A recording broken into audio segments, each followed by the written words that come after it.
కృష్ణా జిల్లా పెడన మండలంలో పోలీసులు నిర్బంధ తనిఖీలు నిర్వహించారు. జిల్లా ఎస్పీ రవీంద్రనాథ్ బాబు ఆదేశాల మేరకు అడిషనల్ ఎస్పీ జిందాల్ ఆధ్వర్యంలో తనిఖీలు కొనసాగాయి. 100 లీటర్ల నాటు సారా ధ్వంసం చేసిన పోలీసులు సారా తయారీకి ఉపయోగించే వస్తువులు స్వాధీనం చేసుకున్నారు. పరారులో ఉన్న నిందితుల కోసం గాలిస్తున్నారు పోలీసులు.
సంగారెడ్డి జిల్లా పారిశ్రామికవాడ బొల్లారంలో నిన్న జరిగిన వృద్ధురాలు అనంతమ్మ హత్య కేసును ఛేదించారు.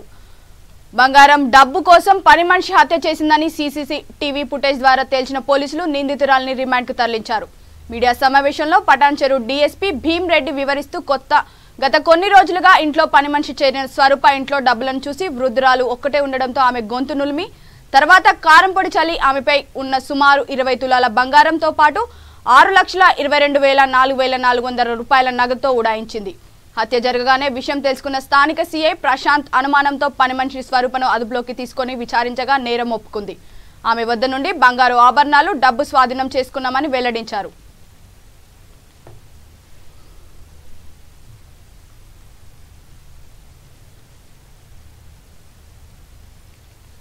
నైట్ సండే నాడు నైట్ జరిగింది. నిన్న ఉదయం ఇన్ఫర్మేషన్ వస్తే వెళ్ళారు ఇన్స్పెక్టర్ గారు ఆయన బృందము. అక్కడికి వెళ్ళి చూస్తే ఇంట్లో అనంతమ్మ అని 65 ఇయర్స్ రెడ్డీస్ వీళ్ళు వాళ్ళను ఆమె బెడ్ పైన ఆయన కారం పొడి చల్లి చనిపోయి ఉంది. దానిపైన ఇమ్మీడియట్లీ ఇన్స్పెక్టర్ గారు టీము అందరినీ కూడా క్లూస్ టీమ్ని పిలవడం జరిగింది, డాగ్ స్క్వాడ్ని పిలవడం జరిగింది. అక్కడ ఉన్న సీసీటీవీ ఫుటేజ్ని కూడా పరిశీలించి చూస్తే ఆ సీసీటీవీ ఫుటేజ్లో ఒక ఆడమనిషి ఫుటేజ్ రావడం జరిగింది. దానిపై ఇన్వెస్టిగేషన్ చేస్తే అక్కడే వాళ్ళ ఇంట్లోనే ఆమె చాలా రోజుల నుంచి అప్పుడప్పుడు పని మనిషిగా రొట్టెలు చేయడానికి వచ్చేది. ఆమె స్వరూప ఇలియాస్ ప్రేమిల ఆమె పేరు. అయితే ఆమెను ఇంట్రాగేషన్ చేస్తే ఆమె తానే చంపినని ఒప్పుకున్నది. ఎలా చంపేదంటే మొన్న ఆదివారం నాడు సాయంత్రం 8 o'clock ఆమె దగ్గరికి వచ్చింది.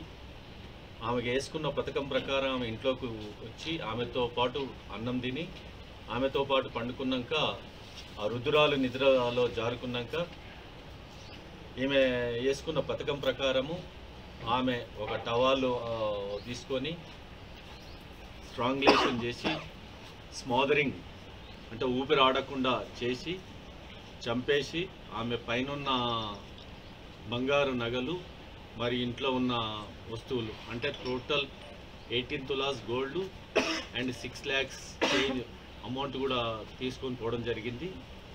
ఆమె ఇంట్రాగేషన్లో ఇవన్నీ కూడా ఒప్పుకోవడం జరిగింది.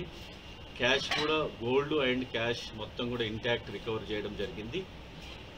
ఆమెను అరెస్ట్ చేసి కన్ఫెషన్ రాసి జ్యుడిషియల్ కస్టడీకి పంపిస్తాం.